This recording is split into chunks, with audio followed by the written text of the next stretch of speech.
Señor, te damos muchas gracias por esta oportunidad, este privilegio que nos das de poder estar aquí reunidos.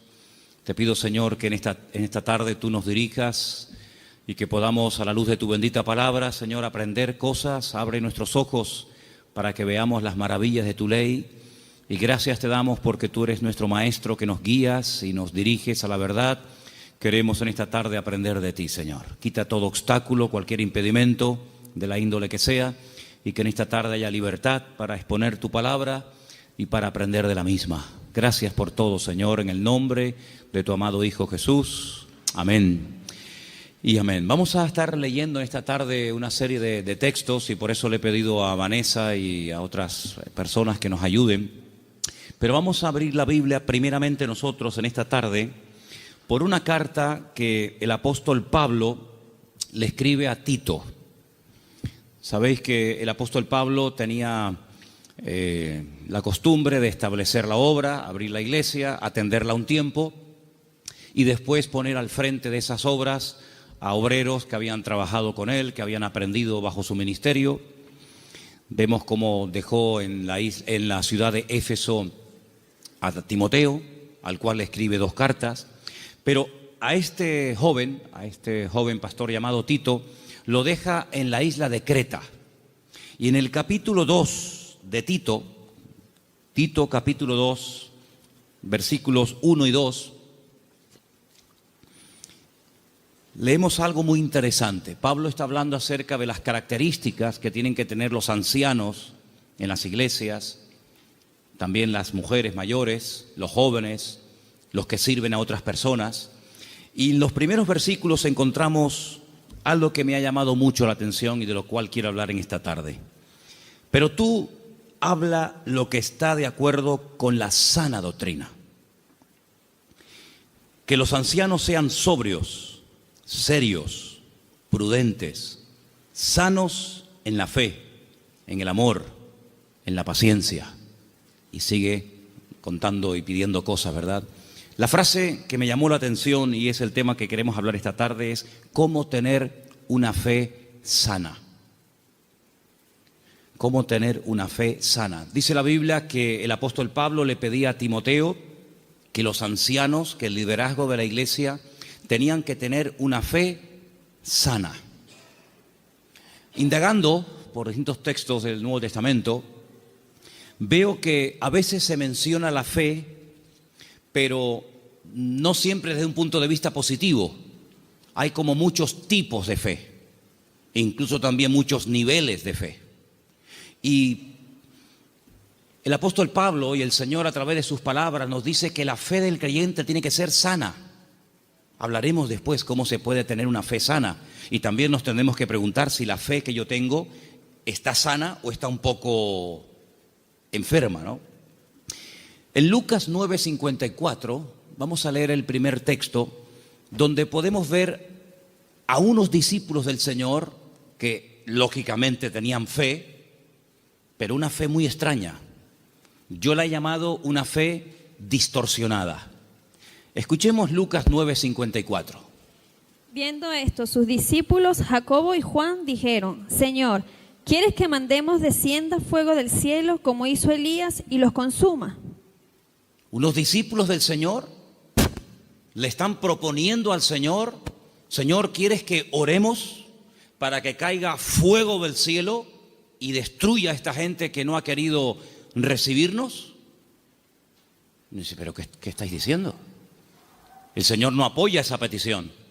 El Señor dice, ustedes no saben lo que están proponiendo, ustedes no saben de lo que están hablando. La fe no es para destruir a la gente, la fe es para edificar, para ayudar, para bendecir. Luego, esta gente tenía una fe distorsionada completamente. Y sería muy bueno que nosotros nos preguntáramos de vez en cuando qué tipo de fe tenemos. Porque vemos que estos discípulos tienen una fe muy grande, incluso hasta para proponerle al Señor, orar para que caiga fuego del cielo, como hacía el profeta Elías en varias ocasiones durante su ministerio, pero que no es ni el momento, ni el lugar, ni muchísimo menos la voluntad de Dios que se esté utilizando la fe para semejante barbaridad. Luego aquí vemos, sí, fe, pero una fe distorsionada.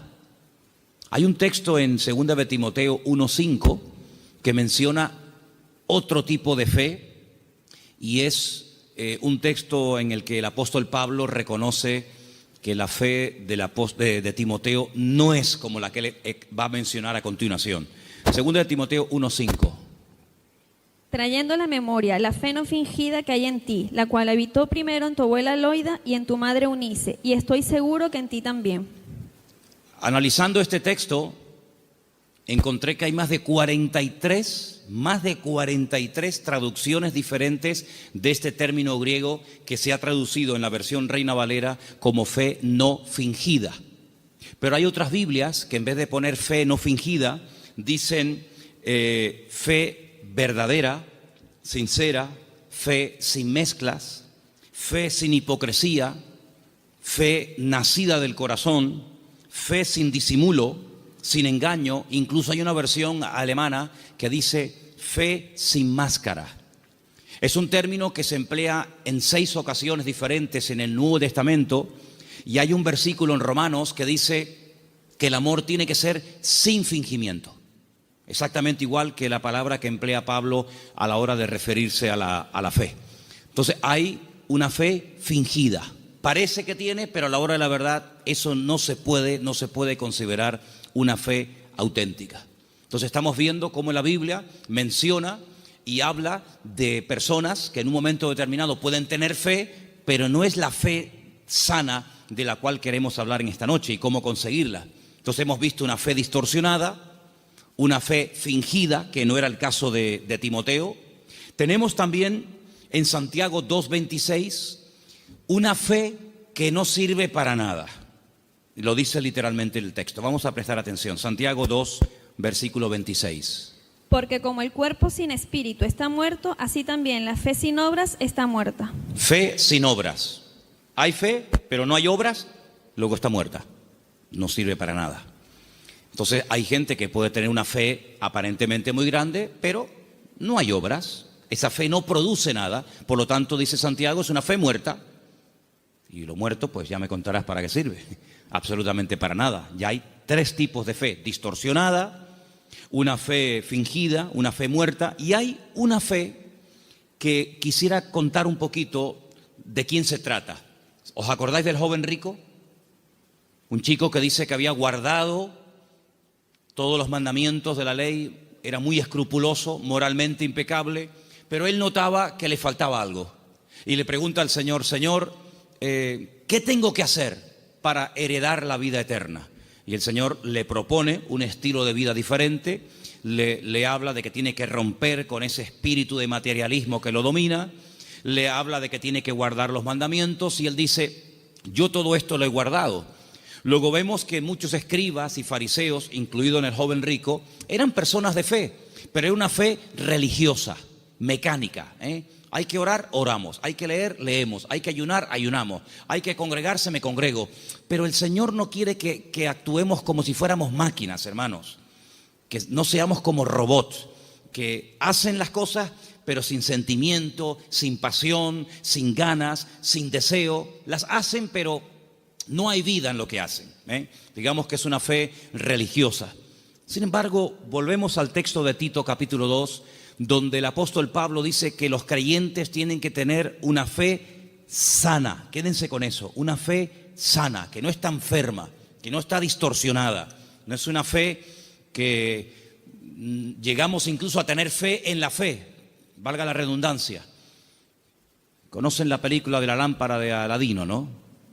Esa lamparita que la frotan, sale un genio, y el objetivo del genio es cumplir los deseos de aquel que tuvo la suerte de encontrar la lámpara de Aladino. La fe no es la lámpara de Aladino. No tenemos que tener fe en nuestra fe.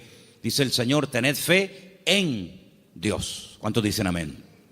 Antes de ver las características y cómo se puede tener una fe sana, quiero llevarles a Mateo capítulo 8, donde vais a ver cómo el Señor sabe perfectamente qué nivel y qué calidad de fe tenemos. En Mateo capítulo 8, a partir del versículo 5, se relata la historia de una visita de Jesús a un pueblo llamado Cafarnaún. que significa el pueblo de Naún.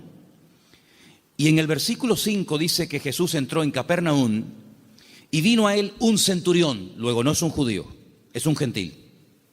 Y este centurión, que era una especie de capitán, viene rogándole y le dice: Señor, mi criado está postrado en cama, paralítico, gravemente atormentado. No es un hombre insensible, no es un hombre arrogante como la mayoría de los romanos de la época. Es un hombre que viene pidiendo ayuda. Y viene pidiendo ayuda a un judío. Luego aquí hay un acto de humildad muy grande. Y le dijo el Señor: yo iré y le sanaré. Versículo 8. Respondiendo el centurión le dijo: Señor, no soy digno de que entre bajo mi techo. Solamente di solamente la palabra y mi criado sanará. Esto es tremendo. Porque también yo soy hombre bajo autoridad y tengo bajo mis órdenes soldados. Y le digo a este: ve y va. Y le digo a otro: ven y viene. Y a mi siervo: haz esto, y lo hace. Al oírlo Jesús se maravilló y dijo a los que le seguían: de cierto os digo que ni aún en Israel he hallado tanta fe.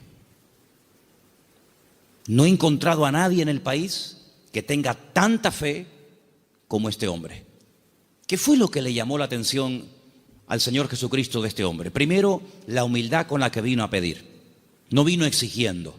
No vino: oye, que soy un centurión romano y me tienes que obedecer.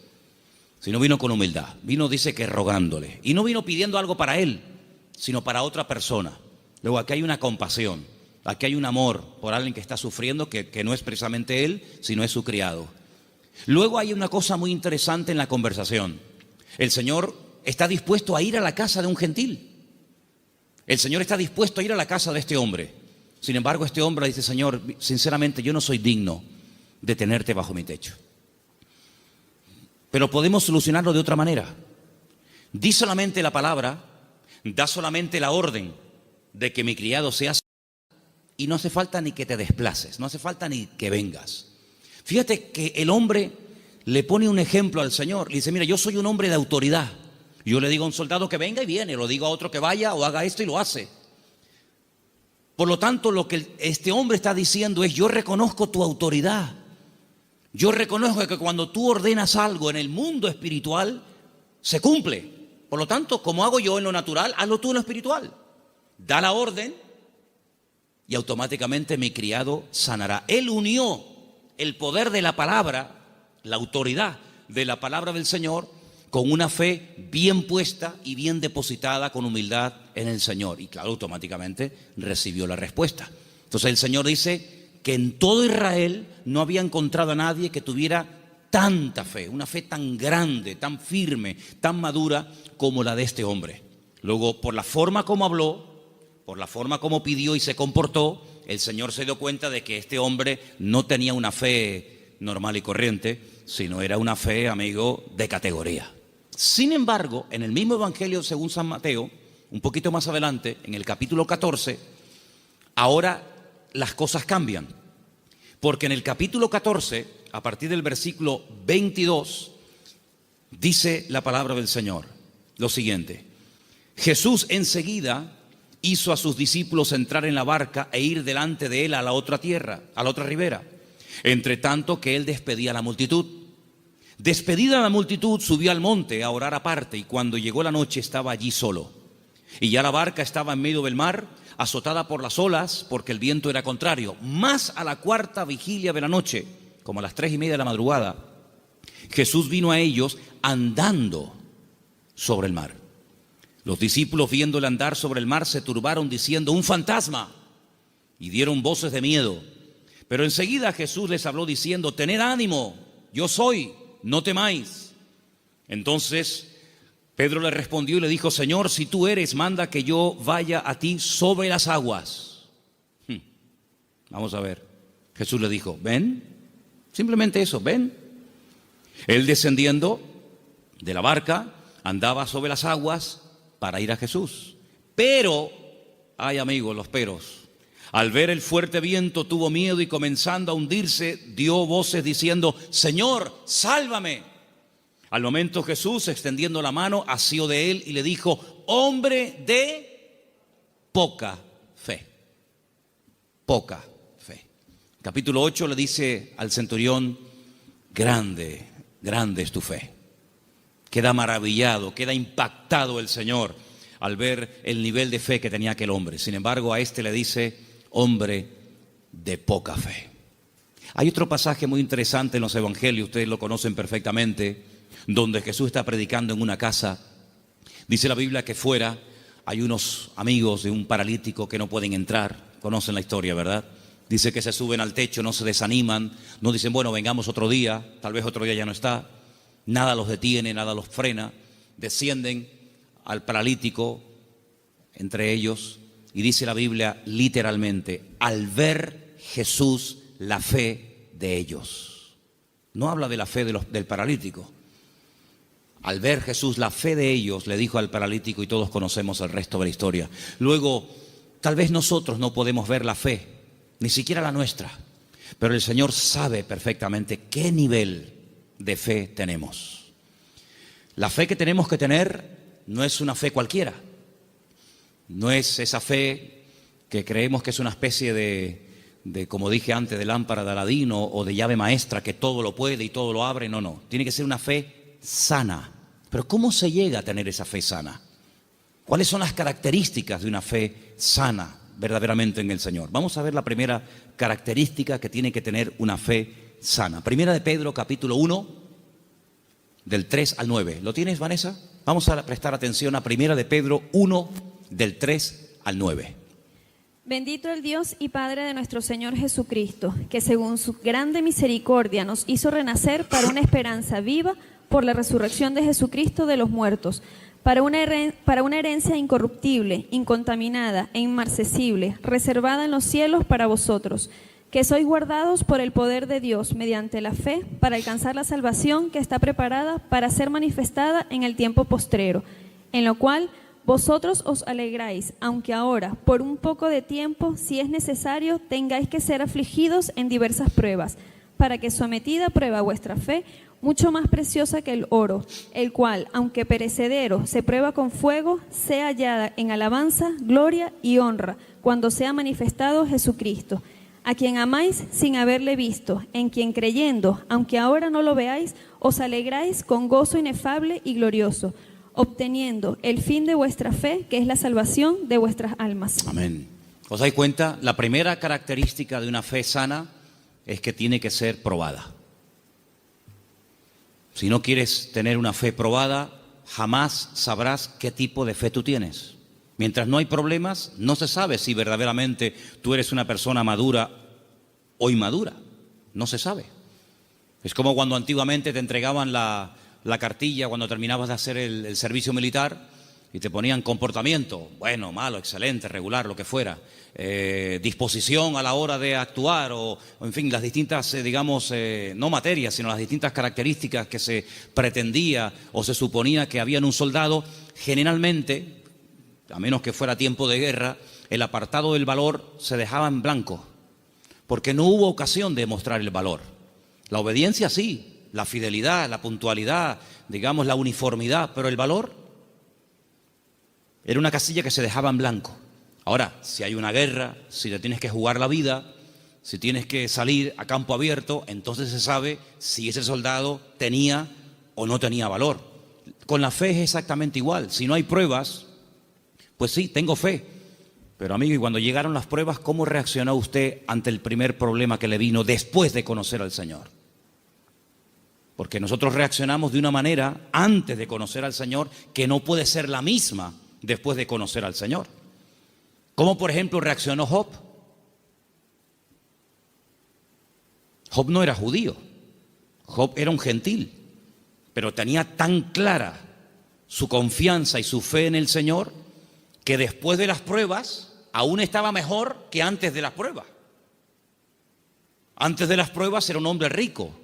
La vida le sonrió, tenía hijos, matrimonio que funcionaba perfectamente, aparentemente, tierras, criados, prestigio, casas, un patrimonio increíble y no había ningún problema. El Señor permitió, porque todo lo permite el Señor, que las cosas comenzaran a ir de diferente manera. Perdió en una semana a todos los hijos, no a uno, a todos, los varones y las hembras. Perdió todos los animales, eso era una tragedia en aquel tiempo. Las cosechas se le pudrieron, la mujer se le volvió en su contra, él cayó enfermo, las casas se le derrumbaron, los amigos, ni te cuento. Si uno dice, bueno, pero ¿dónde está Dios en todo esto?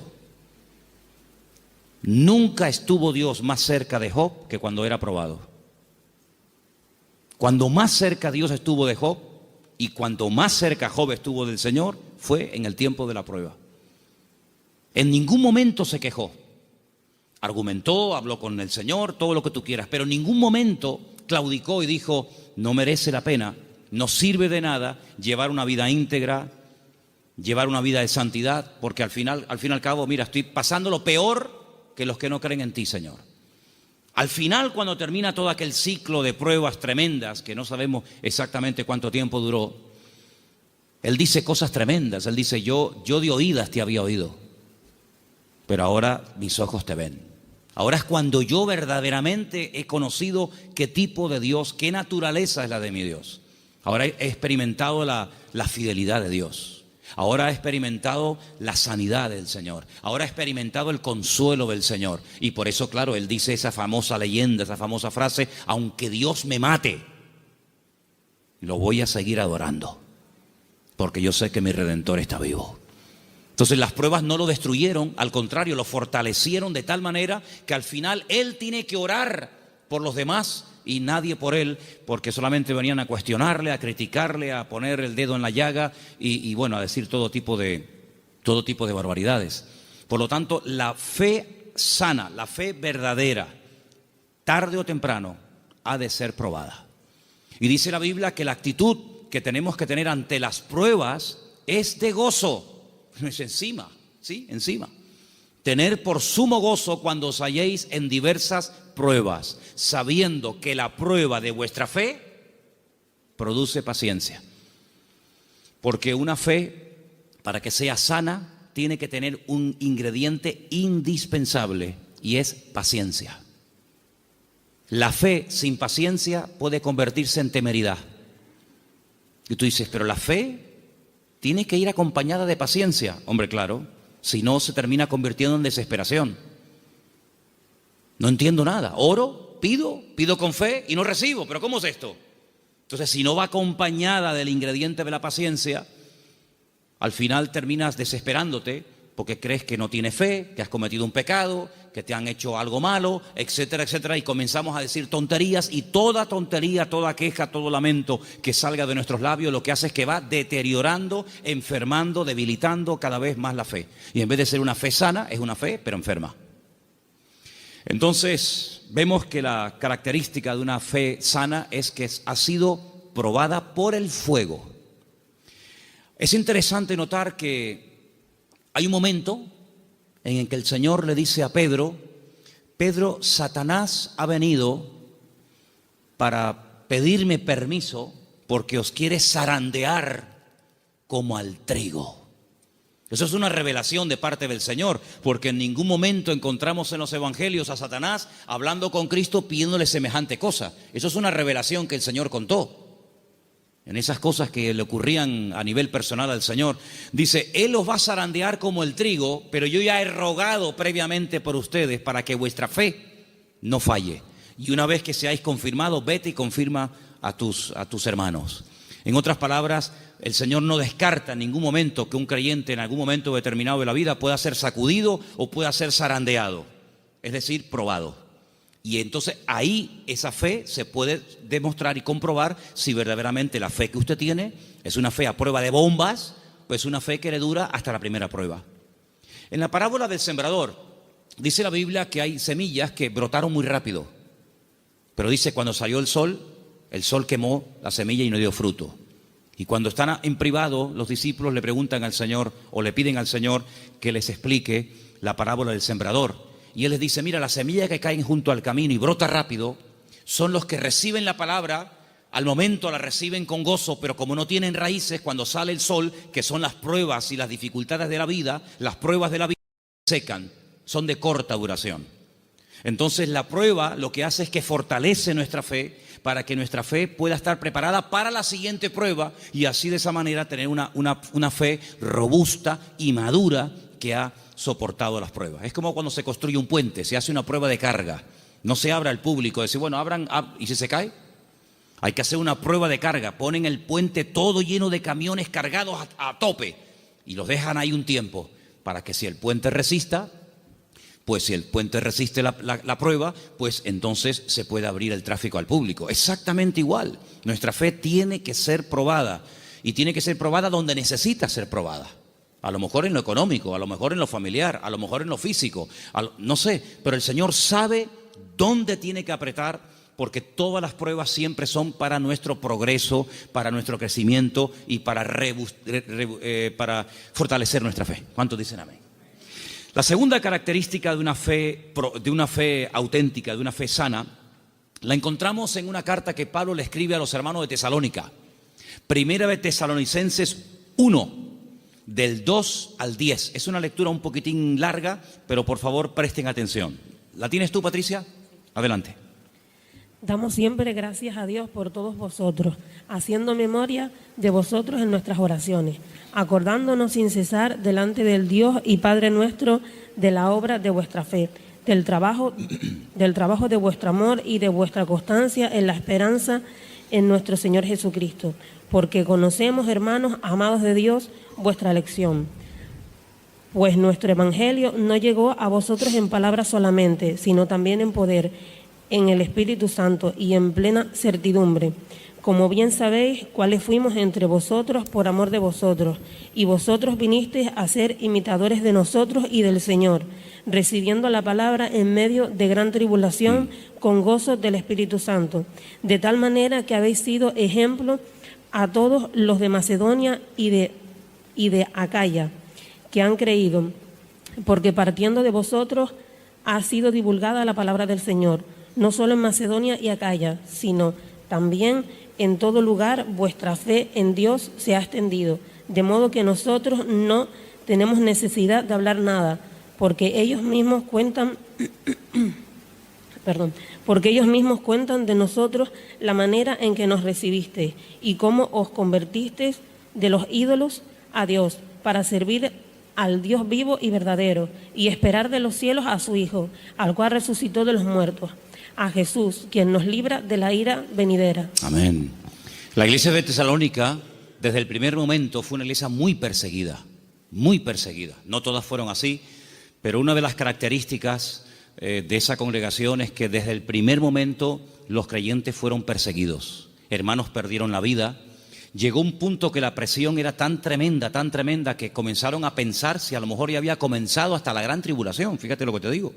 Y por eso Pablo tiene que escribirles varias cartas y alentar y animar a los hermanos y aclararles que todavía ese tiempo no ha comenzado, y les alienta y les anima a decir, hermanos, seguir adelante.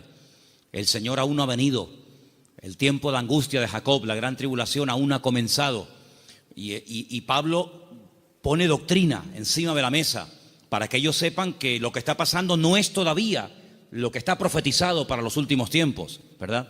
Y una de las cosas que el apóstol Pablo reconoce de la iglesia es que la fe de la iglesia, la fe de los hermanos de la ciudad de Tesalónica, no se quedó encerrada entre cuatro paredes, sino que los creyentes no habían perdido el valor de testificar a los que no conocían al Señor.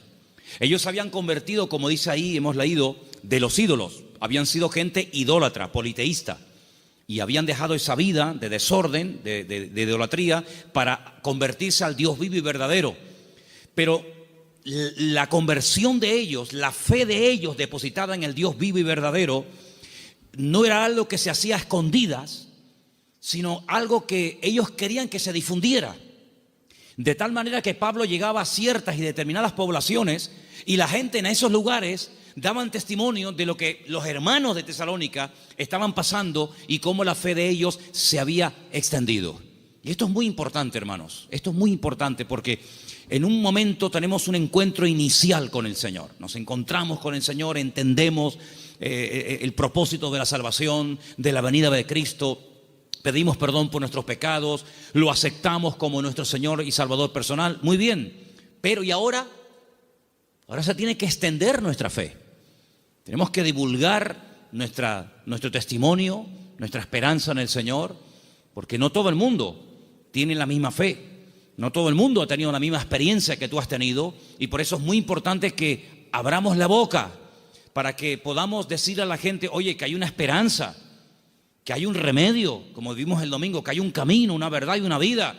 Y los tesalonicenses no dijeron, bueno, mira, vamos a quedarnos callados porque nos están maltratando, nos están matando, nos están torturando. No importa, vamos a seguir hablando, vamos a dar testimonio de la fe en nuestro Señor Jesucristo. Esa es otra característica indispensable de una fe sana, que no solamente soporta la prueba con gozo y que la utiliza como plataforma para crecer y para acercarse más al Señor, sino que además es una fe que no es muda, no es una fe invisible. Usted sabe que la tiene, pero nadie se ha enterado en la familia, nadie se ha enterado en el barrio. No, yo abro mi boca y extiendo y proclamo la fe, la obra que el Señor ha hecho en mi vida. Esa es otra característica de una fe sana. Un creyente que no testifica no es normal. No es creyente que un creyente que tiene el gozo del Señor y que ha pasado de muerte a vida, pasen los días, las semanas y se le pase la vida y no comparta su fe y su testimonio con nadie. Eso no es una fe sana, es una fe enferma. Otra característica de una fe sana, quiero leer en Santiago, voy a leer este pasaje yo, si no les importa, en capítulo 2, a partir del versículo 14, donde Santiago habla de algo muy importante relacionado con la fe. Dice, hermanos míos, Santiago 2:14, ¿de qué aprovechará si alguno dice que tiene fe y no tiene obras? ¿Podrá la fe salvarle? Si un hermano o una hermana están desnudos y tienen necesidad del alimento de cada día, y alguno de vosotros les dice, id en paz, calentaos y saciaos, pero no les dais las cosas que son necesarias para el cuerpo, ¿de qué aprovecha?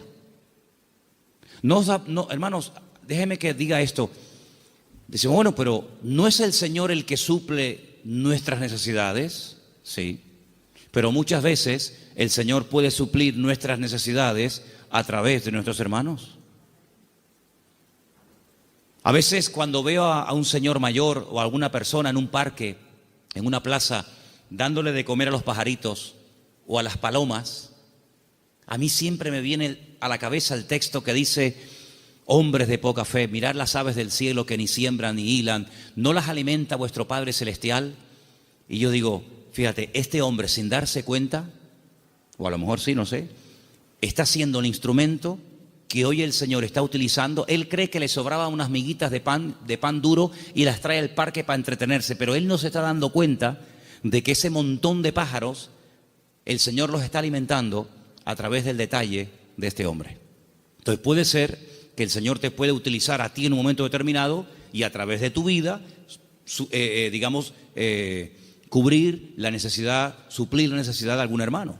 Entonces dice, así también la fe, si no tiene obras, es muerta en sí misma. Una de las fe que comentamos antes. Versículo 18. Pero alguno dirá, tú tienes fe, yo tengo obras. Muéstrame tu fe sin tus obras y yo te mostraré mi fe por las obras. Tú crees que Dios es uno y bien, haces bien. También los demonios creen y tiemblan. Mas ¿quieres saber esto, hombre vano, que la fe sin obras es muerta? ¿No fue justificado por las obras nuestro padre Abraham cuando ofreció su hijo Isaac sobre el altar? ¿No ves que la fe actuó juntamente con sus obras y que la fe se perfeccionó por las obras? Y se cumplió la escritura que dice, Abraham creyó a Dios y le fue contado por justicia y fue llamado amigo de Dios. Vosotros veis pues que el hombre es justificado por las obras y no solamente por la fe. Asimismo también Rahab la ramera no fue justificada por las obras cuando recibió a los mensajeros y los envió por otro camino, porque como el cuerpo sin espíritu está muerto, así también la fe sin obras está muerta. Luego, una característica de una fe sana, que es lo que nos interesa y estamos hablando esta noche, es que es una fe que produce, una fe que hace obras. No es una fe teórica. No, yo creo pero no hago nada. No, es una fe que hace obras. ¿Cómo se sabía que Abraham tenía fe en el Señor? Bueno, pues yo estaba justamente leyendo hoy ese pasaje y dice la Biblia que este hombre viaja desde el sur de Israel, desde una ciudad llamada Beersheba, recorre todo el desierto del Negev, llega hasta el monte Moria, allí en Jerusalén, y antes de llegar deja a unos criados y le dice, bueno, guárdeme aquí el asno, el burrito, que dice, iremos, adoraremos y volveremos. Y a veces seguimos leyendo el pasaje y nos olvidamos de decir, no, espérate un momento, mira lo que acaba de decir. Iremos, adoraremos y volveremos. Pero ¿cómo dice volveremos si Abraham sabe que tiene que subir al monte Moria y sacrificar, es decir, matar a su hijo Isaac? Dirás en todo caso, volveré. La Biblia dice que Abraham tenía tanta fe en el Señor que creía que si mataba a su hijo Isaac, el Señor se lo podía resucitar y volverlo a tener con él. Y en cierto sentido, eso fue lo que pasó. No lo mató, sabemos el resto de la historia, pero él en su corazón lo había sacrificado antes de subir al monte Moria. ¿Se da cuenta? Pero la fe de Abraham no quedaba simplemente en un acto de obediencia, sino que iba mucho más allá. Bueno, yo lo mato, yo lo sacrifico porque al fin y al cabo es lo que Dios, mi Señor, me ha pedido. Pero creo que Él me lo puede dar de entre los muertos. Y es que nunca nadie había resucitado, hermanos. Él no puede decir, no, es que ya resucitó fulanito o tal. No había resucitado nadie. ¿Cómo sabía Abraham que el Señor podía resucitar muertos? Porque Abraham conocía a Dios. Y la fe auténtica, la fe sana, no es una fe ciega, no es una fe irracional, es una fe basada en hechos, en realidades. ¿Y qué mejor realidad que conocer a Dios y conocer su palabra? Yo dije en una ocasión que hubo un momento en nuestra vida en los que creímos en un Dios que prácticamente no conocíamos. Cuando nosotros la primera vez aceptamos al Señor, ¿qué sabíamos del Señor? Pues muy poca cosa. No conocemos hoy nosotros al Señor mejor que hace años atrás cuando lo conocimos o lo recibimos en nuestro corazón, ¿sí o no? Por supuesto que sí. En aquel momento fue un acto de fe. Yo necesité fe, créame, yo particularmente, yo no sé usted, pero yo necesité mucha fe porque yo no creía en Dios. No creía en Dios, sencillamente. Para mí no existía. Y yo necesité que Dios me diera fe para poder creer en Él. Pero créanme, hermanos, y lo digo con toda sinceridad, yo hoy en día no necesito fe para creer en Dios. Yo es que sé que Dios existe. La fe se necesita para creer en lo que usted tal vez no ve o no ha recibido y tiene fe de poder recibirlo. Pero yo no necesito fe para creer en mi Padre. Yo no necesito hoy por hoy fe para creer si este libro es o no es la palabra de Dios. Es que yo sé que es la palabra de Dios. Por lo tanto, la fe tiene que ir en aumento, tiene que ir creciendo, tiene que ir madurando. Y por eso, amados hermanos, hay momentos en los que en la vida de ciertos y determinados personajes los milagros tenían que verse muy asiduamente, un poco como para sacudirlos y para provocar la fe en ellos. Pero hay un momento en nuestra vida en los que prácticamente ya no necesitamos tantos milagros cada día, porque el hecho de que el Señor sea mi Señor, ya para mí eso es más que suficiente y sé que todo lo demás vendrá por añadidura. ¿Cuántos dicen amén? Hay gente que continuamente le pone pruebas al Señor. Señor, ¿será tu voluntad esto? Señor, ¿será tu voluntad lo otro? Señor, voy por aquí, Señor, voy por allá. Bueno, pues si constantemente le tienes que estar poniendo pruebas a tu Dios, es porque no lo conoces mucho. Porque si tú sabes que a tu marido no le gustan las lentejas, no sé si hay algún marido, perdón si alguien se sienta aludido, pero si tú sabes que a tu marido no le gustan las lentejas, no dices, se las voy a poner a ver si le gustan o no le gustan. Ya te ha dicho de todas las formas que no le pongas lentejas que no le gustan. Por lo tanto, como ya lo sé, no se las pongo. Pero yo sé que lo que le gusta es el potaje de berros. Entonces, en la medida en la que tú conoces a tu marido, a tu esposa o a tu hijo, a quien sea, tú te comportas de una forma diferente con él o con ella, ¿sí o no? En la medida en que tú conoces a Dios, yo no tengo que decirle a Dios, Señor, ¿se puede hacer esto o no se puede hacer? Voy a poner un papelito con un sí y con un no. Soplo y el que se quede en la mesa, no hace falta jugar a eso, porque yo ya conozco a mi Dios y yo sé lo que le gusta y lo que no le gusta. Leía en el día de ayer algo tremendamente interesante. Dice Pablo, es que la ley no fue dada para el justo. La ley fue dada para el homicida. La ley fue dada para el que no conocía a Dios y tienes que decirle todo, le tienes que contar todo. Pero José nunca leyó la Biblia. Y José era capaz de decir, eso no lo puedo hacer, porque si yo hago eso, yo peco contra mi Dios. ¿Os acordáis? Cuando es tentado con la mujer de Potifar, él podía haber dicho, bueno, ¿dónde está escrito que esto es pecado? No estaba escrito por ninguna parte, pero es que él conocía a Dios. Y cuando una persona conoce a Dios, aunque no tenga mucho conocimiento de la Biblia, conoce más del Dios de la Biblia que de la Biblia del Señor y sabe perfectamente discernir, dice, esto no es de Dios, esto no es del Señor. Porque el que conoce al Señor, dice la Biblia, hay un texto muy bonito que dice, el pueblo que conoce a su Dios se esforzará.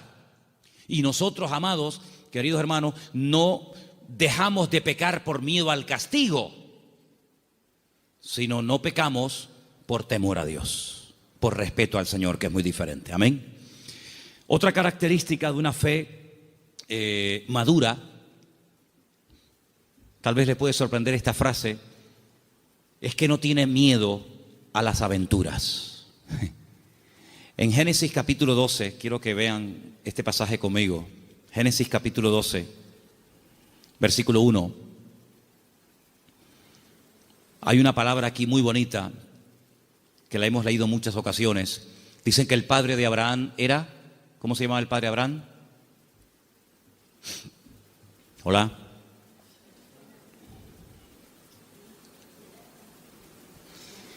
El padre de Abraham se llamaba Taré. Y cuenta la leyenda que el padre de Abraham, Taré, podía ser una persona muy importante en el ejército de Nimrod. ¿Y quién era Nimrod? Uno de los peores personajes de la historia. Terrible, terrible. El primer hombre poderoso de la tierra. Un tipo de anticristo, para que me entendáis. Un hombre idólatra, un hombre tremendo.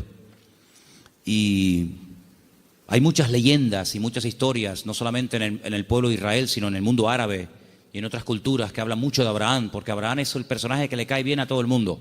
Le cae bien a los árabes, le cae bien a los cristianos, le cae bien a los judíos. Es un personaje que todo el mundo lo quiere. Es el padre de todos. Y hay una leyenda que dicen que un día el padre de Abraham, que era vendedor también de ídolos, se fue y dejó a Abraham al cargo de su tienda de imágenes. Y Abraham rompió todos los ídolos de su padre menos uno. Y cuando el padre viene, le pregunta al hijo, hijo, ¿pero qué has hecho? Me has roto todos los ídolos, todas las imágenes. Y le dice, no, lo que pasa es que vino una señora con un plato de comida para ofrecer una ofrenda a los ídolos y como este ídolo, que es el más poderoso que tú tienes, no quería compartir la comida con los demás, los destruyó a todos y se comió la comida a él. Y le dice el padre, pero hijo, ¿qué cuento me estás contando? Si son ídolos de piedra, son incapaces de hacer esto.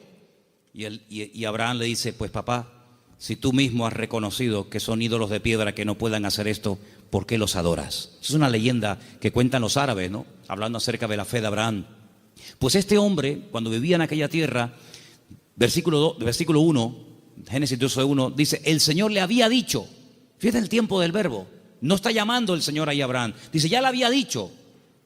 Es como, oye, que ya te he dicho, ya te lo dije el otro día, te lo estoy recordando. Ya el Señor le había dicho a Abraham. ¿Qué le había dicho? Vete de tu tierra, de tu familia o parentela, de la casa de tu padre, a la tierra que yo te mostraré. Fíjate que el primer verbo está en pasado y el último está en futuro. Ya le había dicho el Señor, a la tierra que yo te mostraré. ¿A dónde voy? No lo sé, yo te lo mostraré, ya te lo diré. Pero hay una promesa, entre el cumplimiento de la promesa y la obediencia, hay una palabra muy interesante, dice, yo haré de ti una nación grande, te bendeciré, te engrandeceré serás bendición, bendeciré a los que te bendigan y a los que te maldijeren, maldeciré, serán benditas en ti todas las familias de la tierra.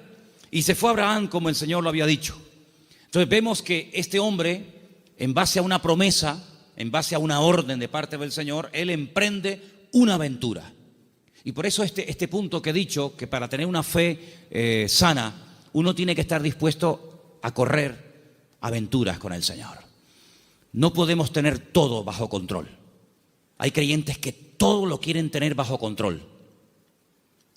Y eso es totalmente imposible. Quiero tener bajo control las facturas, lo que tengo que pagar, lo que tengo que hacer, lo que tengo que decir. Tengo que tener...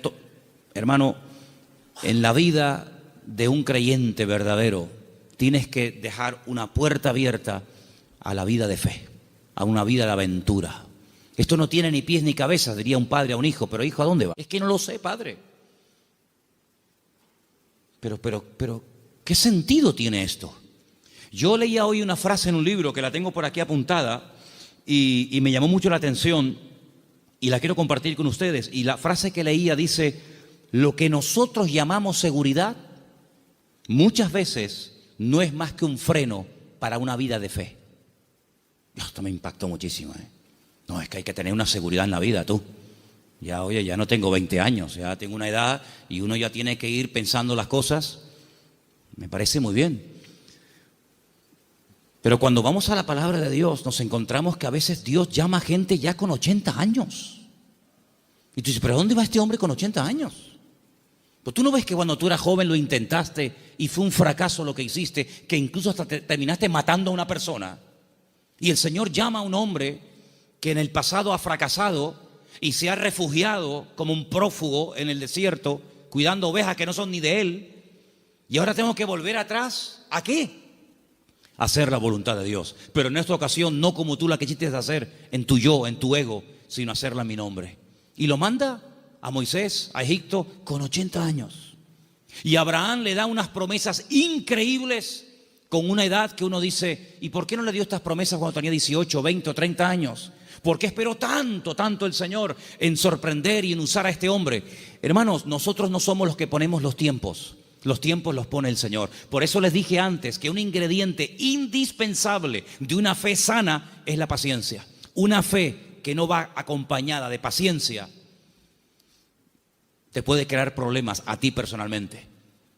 Porque cuando tú pides y cuando tú oras y no recibes, la Biblia dice que si pedimos y no recibimos, se puede convertir en un tormento al alma, en un tormento al corazón. Y por eso el que tú pidas no significa que inmediatamente tus órdenes se tienen que cumplir. Vuelvo a repetir el ejemplo de antes. La fe no es la lámpara de Aladino. Encomendamos al Señor nuestra vida, nuestras situaciones, confía en Él y Él hará, decía el Salmo 37, ¿os acordáis? Entonces, una fe sana tiene que ser probada, tiene que extenderse, no puede quedar ahí reducida, anclada, encerrada herméticamente en tu vida. Es una fe que produce obras, es una fe que es que por lo que haces se nota que tiene fe. Hombre, vamos a ver, un hombre que está dispuesto a sacrificar a un hijo, ¿qué más prueba que ello? Cuando le dice el Señor a ese hijo el día de mañana, quédate en Beersheba y siembra en el desierto, y este hombre siembra en el desierto y no cuestiona a Dios diciendo, oye, pero ¿cómo que siembra en el desierto? Esto es un disparate, esto es una locura. ¿Cómo voy a sembrar la semilla? ¿Cómo voy a sembrar semillas en arena? Y el hombre lo hace y Dios lo prospera, ¿verdad? Vemos en la Biblia que hay momentos en los que Dios le dice a la gente, oye, ¿tú estás dispuesto a ir en contra de la corriente? ¿Tú estás dispuesto a hacer lo que yo te diga, aunque aparentemente sea un disparate? A ese tipo de vida no tenemos que cerrarnos. Yo no digo que tengas que ir por ese camino toda tu vida, pero no descartes la posibilidad de que en un momento Dios te lleve la contraria. ¿Puede el Señor llevarnos la contraria? ¿Puede el Señor sorprendernos a estas alturas? Quiero decirles algo que llevo tiempo queriendo decirlo y siempre se me olvida. Siempre se me olvida. Y cuando llego a casa digo, pero si yo vine de Galicia y quería decirles esto y todavía no se lo he dicho. Ahora me acaba de venir a la cabeza y se lo voy a decir. Fui a predicar un día a una iglesia en Galicia. No voy a decir ni el sitio porque sabe Dios a dónde llegan estas predicaciones. Fui a predicar a un lugar y el pastor de esa iglesia, que llevaba ya mucho tiempo al frente de esa congregación, me dice que se va a ir a otra ciudad, a empezar otra iglesia. Digo, muy bien. Y él sigue hablando y me dice, es que esta iglesia en la que yo ya he estado años, yo creo que ya ha dado todo lo que tenía que dar. Hemos hecho evangelismo, hemos hecho retiros, hemos hecho campamentos, hemos hecho vigilias, y yo creo que esta iglesia ya ha dado todo lo que tenía que dar, y voy a comenzar en otra parte. Y cuando yo llegué a casa y comencé a pensar en lo que este hermano me había dicho, es un buen hombre, es un buen pastor, no estoy hablando de un pseudo pastor, estoy hablando de un hombre de Dios. Pues yo dije, Señor, es interesante en la vida, porque en la vida tiene que saber uno hasta dónde tiene que llegar. La Biblia nos enseña que el sueño de Moisés era entrar a la tierra prometida. El Señor dijo, no, hasta aquí llegaste, amigo. Pero no voy a cruzar el Jordán, no, es que soy Moisés, me da igual. Yo si quieres te enseño la tierra, pero aquí se acaba tu vida, amigo. A partir de ahora le pasas el relevo a Josué. Y vemos que Moisés no entró en la tierra prometida. Y tan grave fue lo que hizo, aparentemente delante del Señor fue gravísimo, para no dejarlo entrar, tú imagínate, ¿verdad? Vemos, por ejemplo, a David. ¿Cuál era el sueño de David? El sueño de David era levantar un templo a Dios. Ese era el sueño de David. ¿Se lo había pedido el Señor? No. De hecho, el Señor le dice a través del profeta Natán, le dice, ¿dónde me vais a meter a mí? Si el cielo es mi trono y la tierra es el estrado de mis pies, ¿qué casa me vais a construir a mí? Pero si quieres hacerla. Sin embargo, vemos que el Señor no le permitió. El que verdaderamente tenía ganas de levantar el templo, no lo pudo levantar. Su hijo fue el que lo levantó. Entonces, él entendió que su vida no era, o el sueño de su vida no se iba a cumplir, sino que era su hijo el que iba a levantar el templo. Luego, uno tiene que saber hasta dónde puede llegar.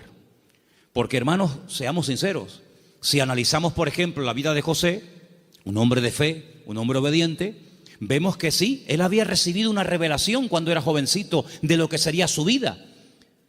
Pero si aquellos sueños que él tuvo de pequeño no le ayudaba, en cierto sentido, el faraón a poder cumplirlos, pues se pudriría en la cárcel.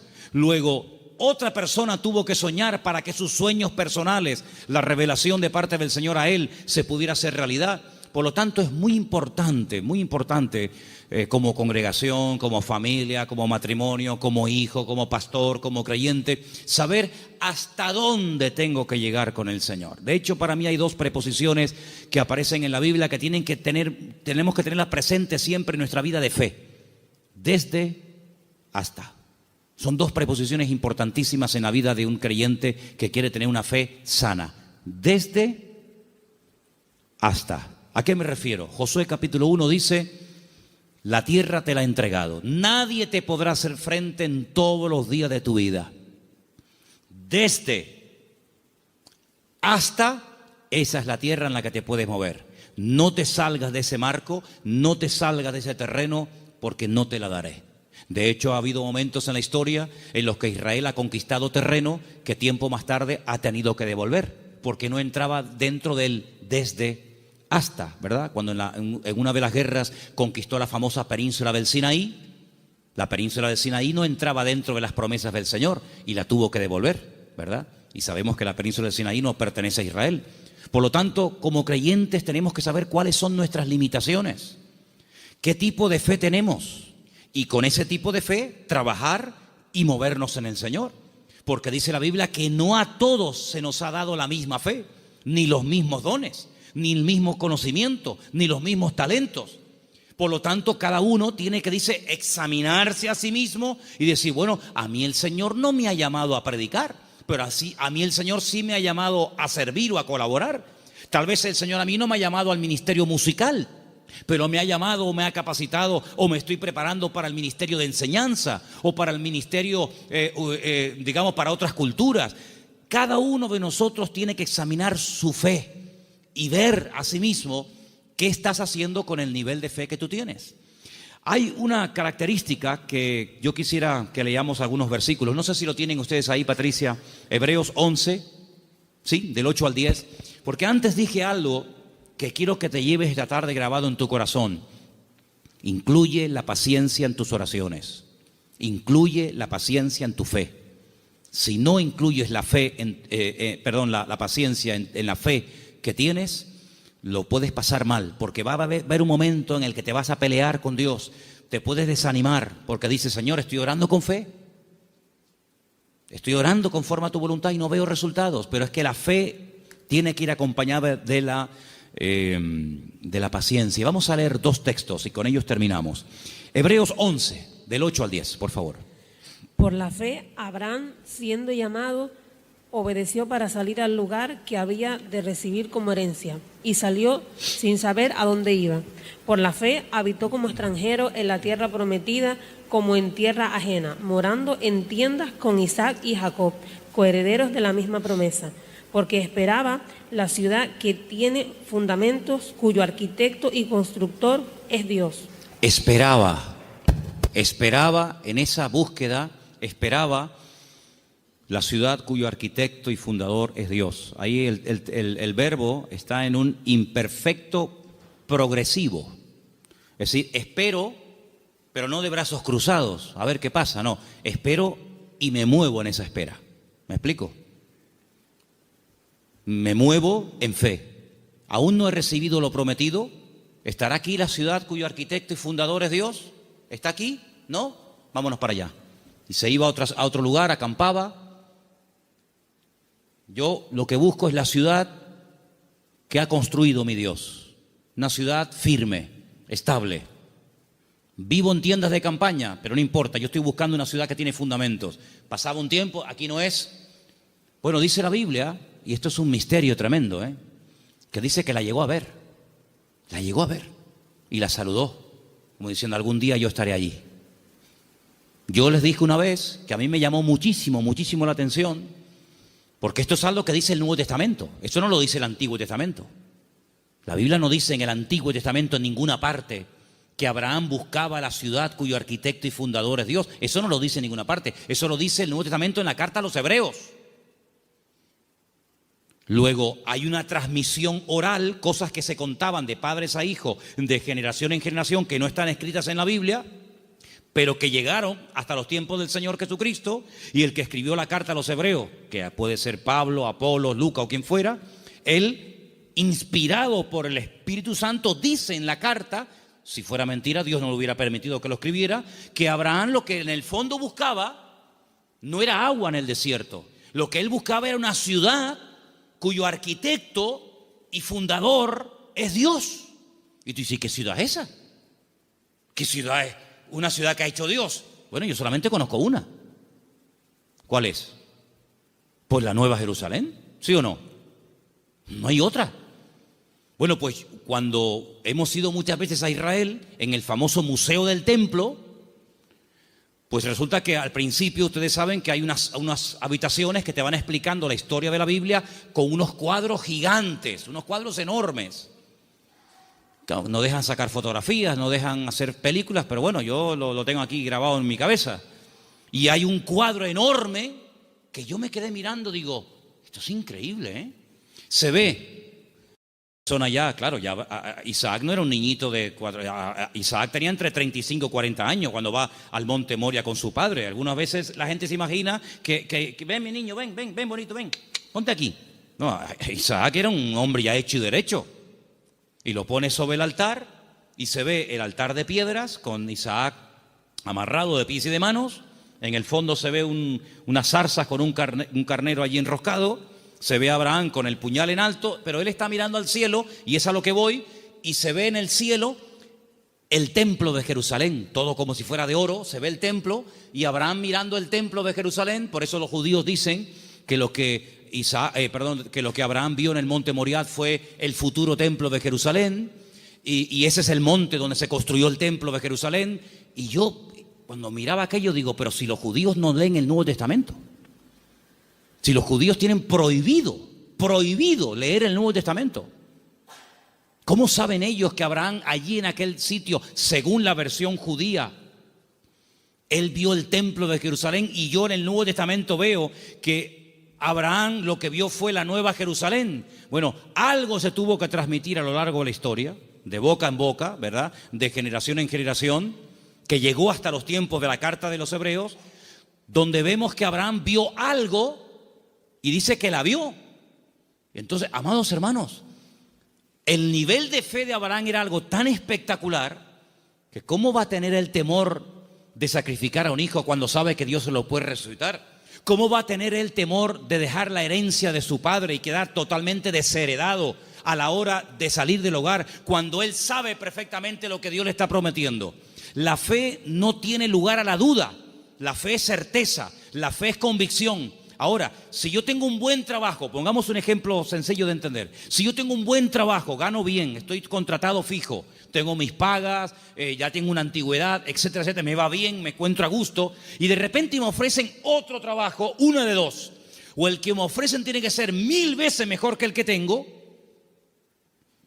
o no tiene ningún sentido que yo deje este buen trabajo por un trabajo que en el fondo no sé si me van a pagar, si no me van a pagar, si tienen solvencia, si no tienen solvencia, si estos van serios, si estos van broma.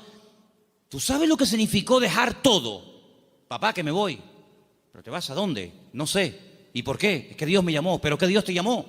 Era una aventura, era un disparate. Pero un disparate para el hombre que tiene una fe enferma. Un disparate para el hombre que se pone encima de una mesa y empieza a sacar cálculos y saca la calculadora y dice: esto es un disparate, esto no va a funcionar bien, esto no tiene ni pies ni cabeza. Para el hombre natural, dice la Biblia, que las cosas de Dios son un disparate, son locura. Pero para el hombre que tiene el Espíritu de Dios, dice que la fe te permite, hay distintos niveles, ¿verdad? Hay un momento en el que la fe, si crece, si madura, si se extiende, una fe probada, etcétera, te permite ver por la fe y llamar las cosas que no son como si ya fuesen. Tú imagínate que yo mañana llego aquí y les digo: hermano, a partir de ahora me llamo Daniel, ya no me llamo Manolo. Sería un choque, ¿no? Sería un impacto. Bueno, pues eso fue lo que tuvo que hacer Abraham: convencer a su mujer de que ahora Dios le cambió el nombre, convencer a sus 300 criados, y encima el nombre que Dios le ha puesto es un nombre que tiene que ver con algo que no es real. Si le hubiera puesto un nombre que significaba anciano, pues oye, te pega como anillo al dedo porque eres un viejito. O si te hubiera puesto un nombre que no sé, pero es que le puso un nombre que significaba padre de multitudes. Y claro, más de uno habrá dicho: pero bueno, es que este hombre este hombre va de mal en peor. Se pone un nombre que no tiene nada que ver con la realidad. Pero es que la fe te permite estar por encima de lo que llamamos realidad. Porque yo pregunto, ¿la realidad cuál es? ¿La que vivimos o la que Dios quiere que vivamos? Porque la Biblia dice que la vida es sombra. Y la sombra no es la realidad. La sombra proyecta una realidad. Y la Biblia dice que vivimos en un mundo que es de sombra. Sin embargo, cuando conocemos a Dios, nos damos cuenta que la sombra de Dios, para que nos entendamos, se proyecta muchas veces en lo que nosotros llamamos realidad, pero que realmente la realidad no es lo que vemos, sino lo que no vemos. Porque dice la Biblia que las cosas que vemos son temporales, pero las que no vemos son eternas. Y la Biblia dice, hay una promesa, que el justo, por la fe, vivirá. Pero en el texto original hebreo no aparece el verbo vivir, sino aparece el verbo ser. El texto dice: el justo por la fe existirá. Porque una cosa es vivir y otra cosa es existir. La existencia la da el Señor. Y cuando nosotros conocemos a Dios, comenzamos a descubrir que la vida que muchas veces nosotros llamamos seguridad no es más que un freno y un impedimento para ver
grandeza y descubrir el poder de nuestro Dios. Por eso quiero terminar recordando las 5 características de una fe sana. Preguntémonos si las tenemos. La fe sana tiene que ser tarde o temprano probada. Una prueba que no duele no es prueba. Una prueba que no afecta en algún momento determinado tu estado de ánimo, pues no es prueba ni a nada. Dije hace tiempo que una característica de que estás siendo probado es que no entiendes nada. Si entiendes, no te estás probando el Señor. Si lo entiendes, no es una prueba. Una característica de que estoy siendo probado es que no entiendo lo que me está pasando. Eso es una prueba. La segunda característica es que es una fe que se extiende. No es una fe hermética encerrada en sí misma. Es una fe que actúa, que hace obras. Y por la forma como actúa, te das cuenta de que detrás de esa actuación hay una fe. Hay una frase que leí esta semana, que también la tengo apuntada aquí, que dice: todo esfuerzo realizado siempre obtiene resultados. Es buenísima, no me digan, ¿eh? Todo esfuerzo realizado siempre obtiene resultados. Tú te esfuerzas por el Señor, ¿verdad? Tú ejercitas la fe y automáticamente Dios lo premia. Tercera o cuarta característica, que la fe sana tiene que ir acompañada de paciencia. Dice la Biblia que Abraham esperaba pacientemente. Y finalmente la fe sana está dispuesta a la aventura. En Hebreos 10, del 12 al 13, quiero que lo leamos todos juntos, por favor. Hebreos capítulo 10, Hebreos 10, del 12 al 13. Hay unos versículos muy interesantes que los he dejado para el final, para que medites en ellos y te los lleves esta noche en tu corazón. Repito, Hebreos capítulo 10, del 12 al 13. ¿Lo tienen, hermanos? Bueno, creo que lo estamos poniendo ahí, ¿no? Perfecto. Léelo conmigo. Pero Cristo, habiendo ofrecido una vez para siempre un solo sacrificio por los pecados, se ha sentado a la diestra de Dios. Versículo 13. De ahí en adelante, esperando hasta que sus enemigos sean puestos por estrado de sus pies. Esperando. Es la misma palabra que aparece cuando dice que Abraham esperaba la ciudad cuyo arquitecto y fundador es Dios. Ahora fíjate esto.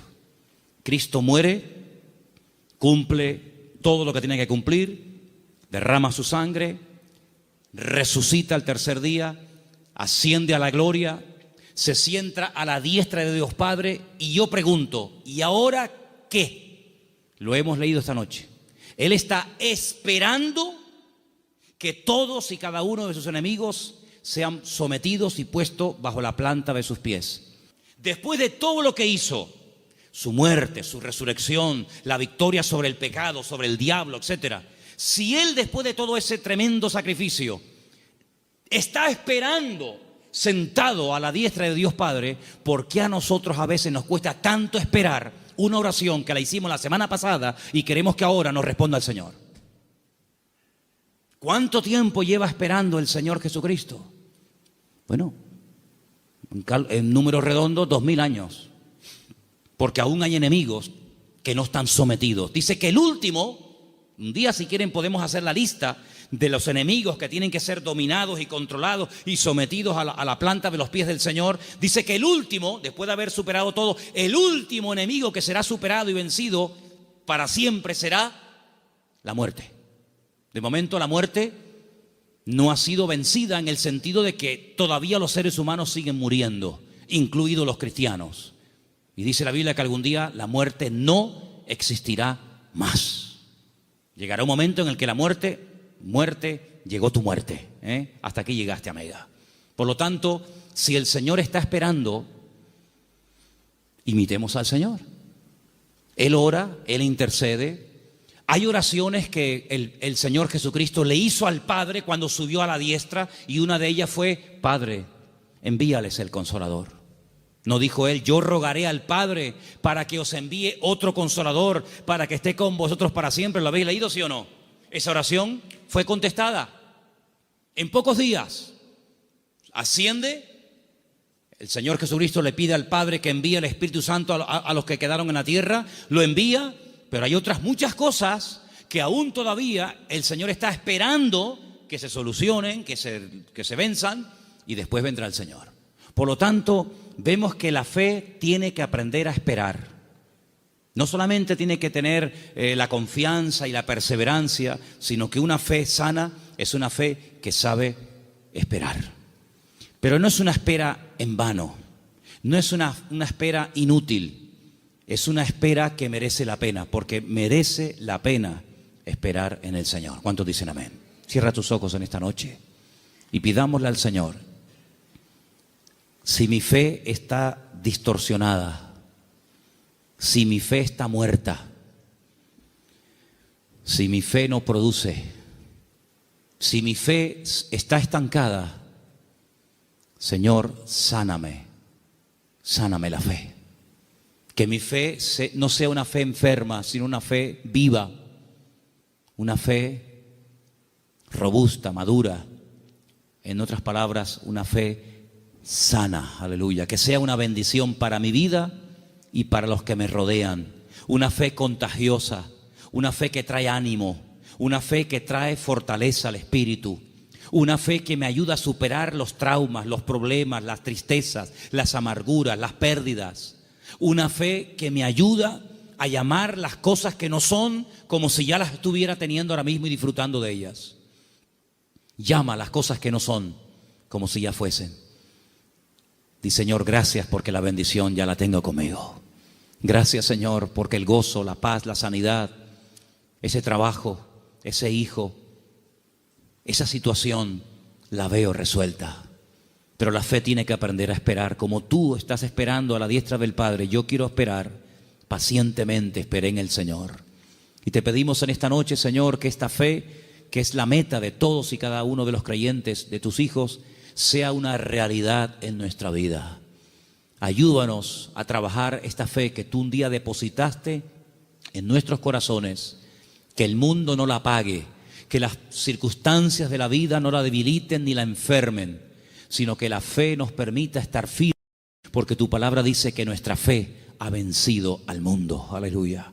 Señor, si nuestra fe en algún momento no ha estado como tenía que estar, si no estamos verdaderamente echando mano y utilizando esta fe, te pedimos que tú nos sacudas y nos despiertes para que esta fe, Señor, verdaderamente sea una fe poderosa, una fe que obtenga lo imposible y una fe que me permita vivir en victoria y bendecido todos los días de mi vida hasta que tú regreses, Señor.